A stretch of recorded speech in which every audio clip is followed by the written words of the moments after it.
Handi Social, l'émission qui parle de l'handicap. Eh bien, chers auditeurs et chères auditrices, bonjour. Bienvenue pour cette nouvelle émission de Handi Social, l'émission qui parle de handicap. Aujourd'hui, je reçois un ami, Sébastien Assanaturi. Bonjour Sébastien. Bonjour Jordan, merci pour l'invitation. Eh bien, je t'en prie, c'est un grand plaisir de te recevoir avec nous dans Handi Social, sur Radio d'Idées. Alors Sébastien, pourrais-tu te présenter à nos auditeurs? Oui, bien sûr. Alors, comme tu l'as très bien dit, donc je m'appelle Sébastien Arsenaturi, j'ai 25 ans.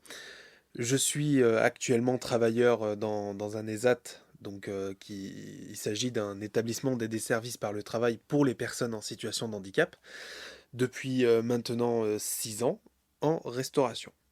Et peux-tu nous dire ce que tu fais dans la restauration pour préciser un petit peu?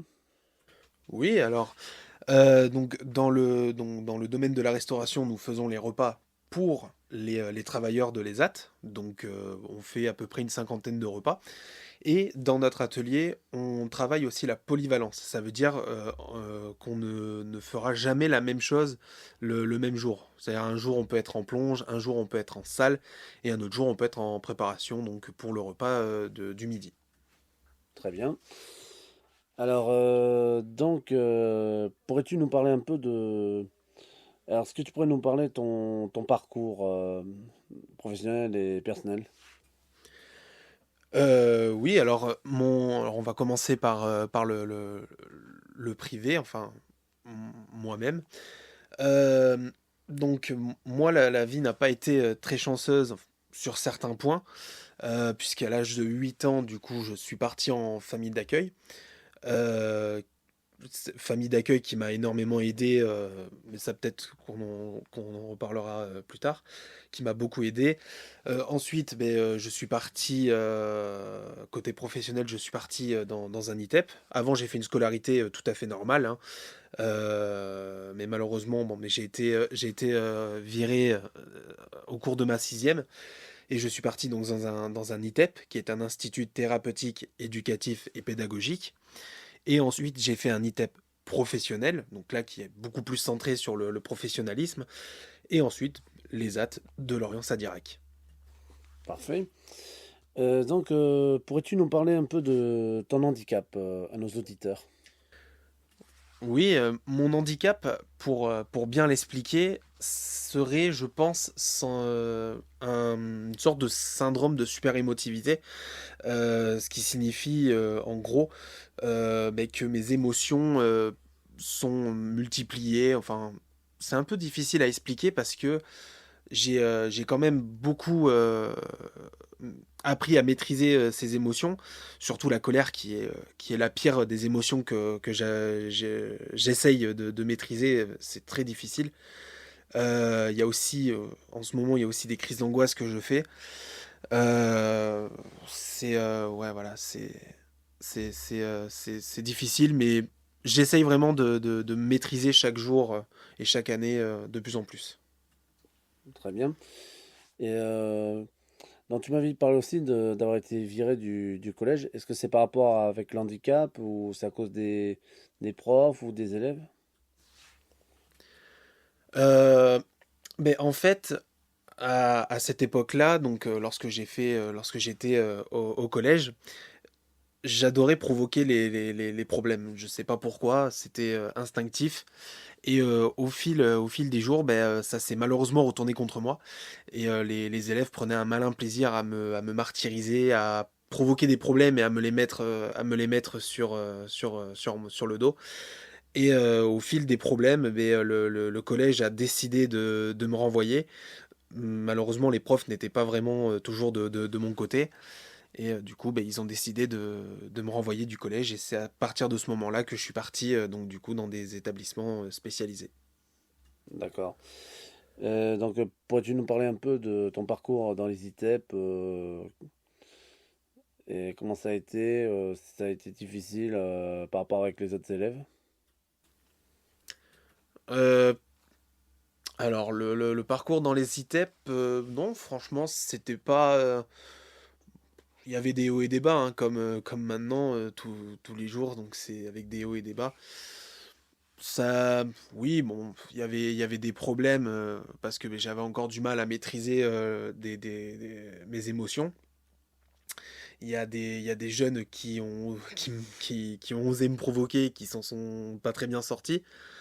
Mais oui, je m'en suis quand même bien sorti et ouais, là maintenant j'ai pas mal mûri. Très bien. Alors, est-ce que tu pourrais nous... Alors, tu m'avais dit que tu avais une période un peu difficile dans ta vie. Et comment c'était que tu sois... Alors, pourrais-tu nous expliquer un peu tout, ton parcours personnel Mais le parcours privé, donc comme je l'ai dit au début, donc j'ai été en famille d'accueil à partir de mes 8 ans jusqu'à mes 21 ans. Euh, Ça s'est très bien passé avec ma famille d'accueil.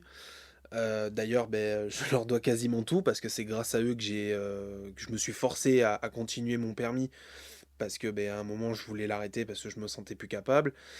J'ai un travail, j'ai un logement, donc franchement c'est grâce à eux que je dois tout ça. Euh, et puis ouais, la vie professionnelle, ça n'a pas été facile au début, mais comme je le répète, j'ai beaucoup mûri, j'ai beaucoup appris de mes erreurs passées, et maintenant, oui, j'arrive à voir énormément de choses, ouais.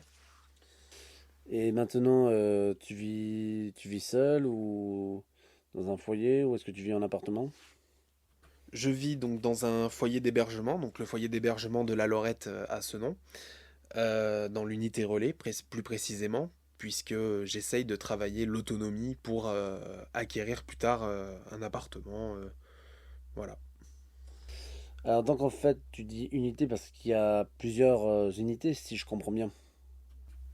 Oui, il y a 4 unités. Donc il y a le FO, donc le foyer de vie pour les personnes qui ne peuvent pas travailler en ESAT ou en milieu professionnel. Il y a le foyer d'hébergement, donc il y a 2 étages, donc foyer d'hébergement 1 et 2, et l'unité relais qui travaille l'autonomie. Et dans cette unité où les personnes ne peuvent pas travailler, comment c'est dit qu'ils peuvent pas travailler parce qu'ils ont aucune maturité ou parce qu'ils ont des problèmes physiques?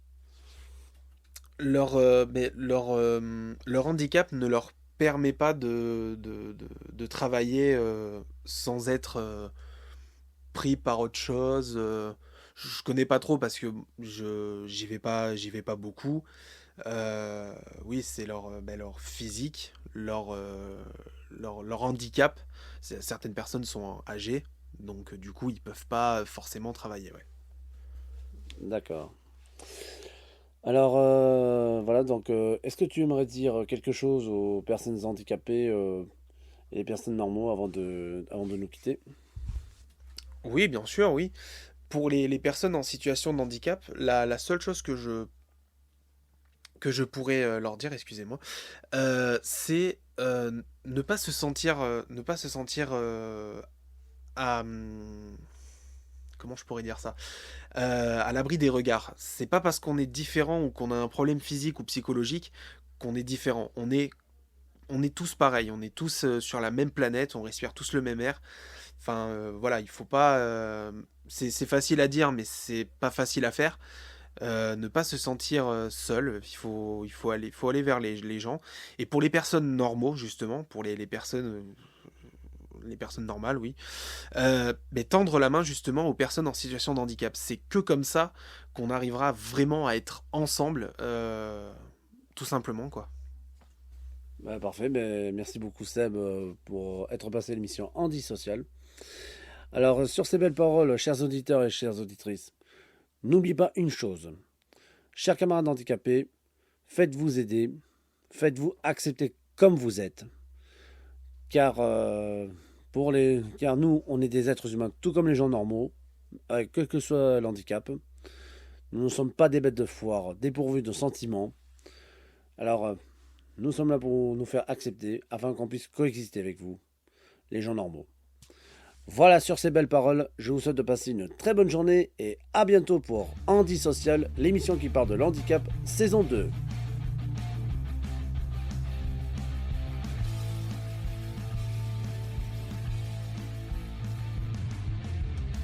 Handi Social.